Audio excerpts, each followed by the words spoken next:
Are you master of your shadows or enslaved by them? In our field, as human beings, we might have sometimes emotions, feelings that are beautiful. Those emotions feel good. They are the emotions of joy, happiness, bliss, love, satisfaction, sensuality, all that. And then we have emotions in our field that might feel painful, frustrating, jealousy, anger, rage, frustration, neediness, vulnerability, sensitivity, sadness. And so those emotions that we tend to be uncomfortable with, we're going to call them shadow emotions. So we have light emotions and shadow emotions. And very often what we tend to do is that we focus on the light emotions, we give those ones our love and our beauty and our joy and our acknowledgement. And then when it comes to the shadow emotions, what we tend to do very often is to suppress them, push them aside. We go like, that feels uncomfortable, I don't want to look at them. I've got anger rising in my system right now, but I'm not going to acknowledge it. I'm going to try to suppress it. I should not be angry. I should not have that emotion. I'm a bad person if I have that emotion. I'm a bad person for not being happy all the time. So that story that we have in our minds creates a separation between what is good and what is bad.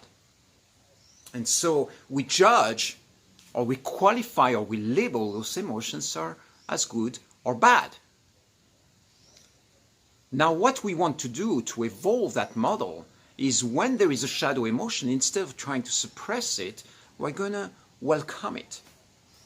We're going to be like, okay, it looks like my system, my mind is trying to talk to me. It's trying to give me a message. And so instead of trying to suppress that emotion, we are going to allow that emotion to come and flirt and play with us. For instance, let's take again a very simple example, the emotion of anger. You can be in an angry state and be completely dominated by your anger because something is happening inside of you that you don't control, or you can be witnessing anger rising through you and keep an eye on what's happening, witnessing the movement of your words, emotions, and energies moving through you, and acknowledging that emotion without suppressing it, keeping it under check.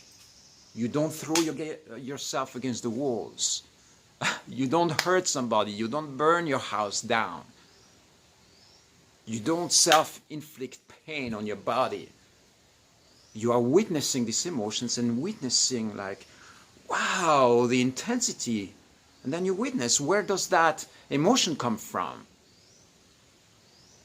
And so when you're in the process of playing with that emotion, with those emotions, with those shadow emotions, we call that shadow mastery. It's like having a dragon, rising inside of you, and you go like, whoa, just let's try to put it back into a cave, into the forest, into a cage. We want to lock that thing in. But what if we let it free, let it come out, let it express what it has to express? So what happens at that moment is that you expand your energetic potential, your energetic and emotional potential, to go and master a field of energy that you might otherwise be afraid of. It's like living next to the jungle and going for a walk in the jungle, into a place where you might have dangerous animals, the tigers, the lions, the dragons, the snakes. And so you move into that space. You move into that space where emotions, your feelings, what's alive there might be challenging, but instead of suppressing it, you use that as a source of energy. And what you will notice is that as soon as you do that, as soon as you acknowledge those emotions, as soon as you look at them and you stay aware, you stay awake, the label of shadow kind of, doesn't make sense anymore. It just becomes energy circulating through your field. So this whole duality about good or bad is just a state of being. And so what we call the shadow mastery is being able to play precisely with emotions and feelings and sensations that might be otherwise uncomfortable to you. This means that when you have a challenge that hits you, you are able to navigate like that, those states in ways that are really masterful. Again, it's a little bit like surfing. The ocean is relatively calm, you have these constant nice waves, and then suddenly there is a storm coming up. And instead of running away from the storm, you go and jump in the waves. And you start surfing these more challenging waves. So it is the same idea with shadow mastery. The path of vital tantra that I teach or that I design is really a path where we welcome. We don't block. We welcome when there is a shadow emotion coming in. If I'm working with a client or I'm with a lover and that lover or that person is having an intense emotion, I'm not trying to fix it. I'm not trying to dominate it. I'm not trying to block it.